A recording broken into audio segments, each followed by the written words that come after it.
আজ আবারও একটা পুরোনো দিনের রান্নার রেসিপি শেয়ার করব, সম্পূর্ণ নিরামিষ থোর বাটা।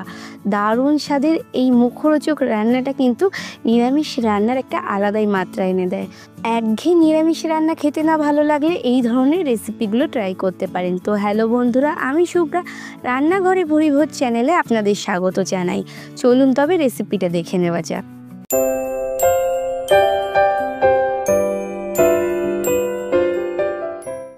থোর বাটা বানানোর জন্য এখানে 2 টুকরো থোর নিয়ে নিয়েছি। এগুলো এক একটা 10 টাকা করে নিয়েছিল বাজারে। আর থোরের ভেতরের অংশগুলো কিন্তু বেশ মোটা ছিল। থোর কিন্তু সাধারণত কলা গাছের কাণ্ড হয়, আর এই গায়ের খোসাগুলো এরকমভাবে ছাড়িয়ে নিতে হয়। যে খোসাগুলো একটু আটকে থাকে সেগুলো এরকমভাবে ছুরি দিয়ে কেটে এরকমভাবে একটু ছাড়িয়ে নিলেই কিন্তু খোসাগুলো ছাড়িয়ে যায়। যদি খোসাগুলো কোনো জায়গায় এরকমভাবে একটু আটকে থাকে তবে সেই জায়গাটা ছুরি দিয়ে একটু ছাড়িয়ে নেবেন বা একটু কেটে নেবেন। আপনারা চাইলে এই কাজটা বটি দিয়েও করে নিতে পারেন। আর খোসাগুলো ছাড়িয়ে নেওয়ার পর একটা পাতলা চকচকে খোসা থাকে থোরের গায়ে, সেটাকে পিলার দিয়ে ছাড়িয়ে নিতে হবে। অনেকেই থোর কাটতে জানেন না, তাই থোর কাটার পদ্ধতিটা একটু দেখিয়ে দিলাম। এই যে মাঝের এই অংশটাই আমরা রান্না করব। প্রথমে একটা থোরকে মাঝখান থেকে 2 টুকরো করে নিচ্ছি, আর তারপর এটাকে পাতলা পাতলা করে কেটে নেব। এই যে অর্ধেক পোর্শনটাকে ঠিক এরকমভাবে ছুরি দিয়ে পাতলা পাতলা করে কেটে নেব। আর এই থোরগুলো না এরকমভাবে পাতলা পাতলা করে কাটার পর প্রত্যেকটার মাঝখানে আঁশ থাকে, সেই আঁশগুলোকে ছাড়িয়ে নিতে হবে। দেখুন এরকমভাবে আঁশগুলো থাকবে, আঙুলের মাথায় এরকমভাবে জড়িয়ে জড়িয়ে আঁশগুলোকে ছাড়িয়ে নিতে হবে। তো এরকমভাবে আমি সব আঁশগুলো ছাড়িয়ে নিয়েছি। আমার এখানে থোরগুলো একটু মোটা কাটা হয়ে গেছিলো, তাই এক একটাকে আমি আরও 2 টুকরো করে নিচ্ছি, একটু পাতলা করে নিচ্ছি, তাতে সেদ্ধ হতে সুবিধা হবে। আর প্রত্যেকটা বারেই কিন্তু এরকমভাবে আঁশগুলোকে বার করে নিতে হবে। এই আঁশগুলো রান্না হতে একটু অসুবিধা হয়, মানে সেদ্ধ হয় না, তাই এগুলোকে ছাড়িয়ে নিতে হয়। আর থোর কাটার পরেই কিন্তু জলে ভিজিয়ে রাখবেন, নাহলে কিন্তু থোর কালো হয়ে যাবে। তো এরকমভাবে আমি পুরো থোরটাই করে নিচ্ছি। আর একটা যে থোর ছিল তার অর্ধেকটা আমি ব্যবহার করেছি এখানে, আর পুরোটাই জলে ভিজিয়ে রেখেছি। এরপর গ্যাসে একটা কড়াইতে বেশ কিছুটা জল দিয়ে দেবো। 2 গ্লাস পরিমাণে এখানে আমি জল অ্যাড করেছি। আর ওই যে ভিজিয়ে রাখা থোরগুলো এখানে আমি দিয়ে দিচ্ছি জলের মধ্যে। এর সাথে এখানে আমি হাফ চা চামচ লবণ আর হাফ চা চামচ হলুদ দিয়ে দিচ্ছি।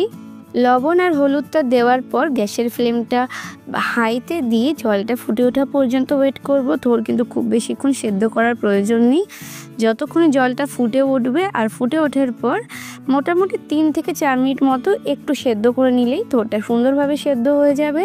তো আমার জলটা ফুটে উঠেছে, আমি 3-4 মিনিট মতো সেদ্ধ করে নিয়েছি। এরপর এরকমভাবে জল ছেঁকে ঝাঁঝরির সাহায্যে থোরগুলোকে আমি তুলে নিচ্ছি একটা পাত্রে।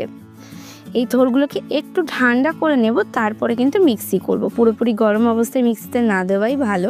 এরপর মিক্সি জারের মধ্যে আমি থোরের টুকরোগুলো নিয়ে নিলাম। আপনারা চাইলে সবগুলো 2 বারে বা 3 বারেও করতে পারেন, আমি একবারেই করেছিলাম।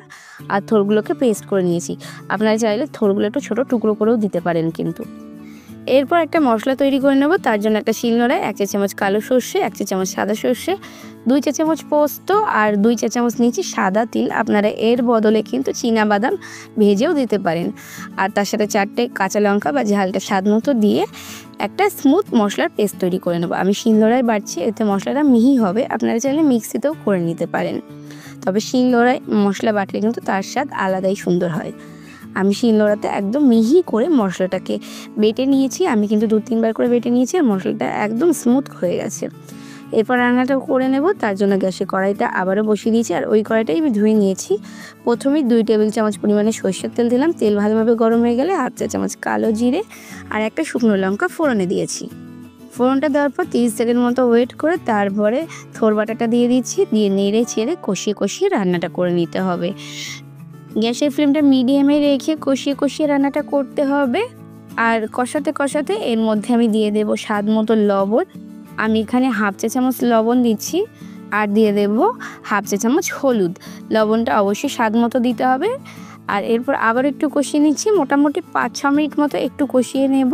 যখন জলটা একটু শুকিয়ে আসবে তখন আগে থেকে বেটে রাখা মশলাটা দিয়ে দিচ্ছি। দিয়ে নেড়ে চেড়ে কষিয়ে শুকনো শুকনো করে রান্নাটা করে নিতে হবে। দারুণ স্বাদের হয় এই থোর বাটা। যারা নিরামিষে রান্না খান তারা অবশ্যই এই রান্নাটা একবার ট্রাই করে দেখবেন, আর যারা খেয়েছেন তারা তো জানেনই। তো একটু কষাতে কষাতে এর মধ্যে দিয়ে দিয়েছি বেশ কিছুটা নারকেল। এখানে আমি ছোট একটা নারকেলের হাফ মালা নারকেল কুড়িয়ে দিয়েছি। নারকেলটা কিন্তু অবশ্যই দেবেন, নারকেল দিলেই থোর বাটার স্বাদ আরও বেশি ভালো হবে। আর তারপর একটু কষিয়ে কষিয়ে নিয়ে এর মধ্যে দিয়ে দিয়েছি 1/2 চা চামচ চিনি।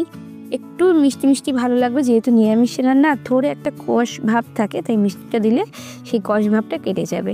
এরপর মিডিয়াম ফ্লেমে রেখে একদম কষিয়ে নিতে হবে, যাতে এর মধ্যে একদম জলভাব না থাকে। যখন পুরোপুরি এরকমভাবে কড়াইয়ের থেকে ছেড়ে আসবে তখন এটাকে নামিয়ে নেব। গরম গরম ভাতের সাথে সার্ভ করুন, ওপর থেকে একটু সর্ষের তেল ছড়িয়ে অসাধারণ লাগে। আমি এখানে একটা বাটিতে তুলে নিচ্ছি আর ওপর থেকে কিন্তু একটু সর্ষের তেল ছড়িয়ে দিচ্ছি। যদি আপনারা কাঁচা লঙ্কা খেতে ভালোবাসেন তবে একটু কাঁচা লঙ্কা ডলে খেয়ে দেখবেন, ভীষণ ভালো লাগে।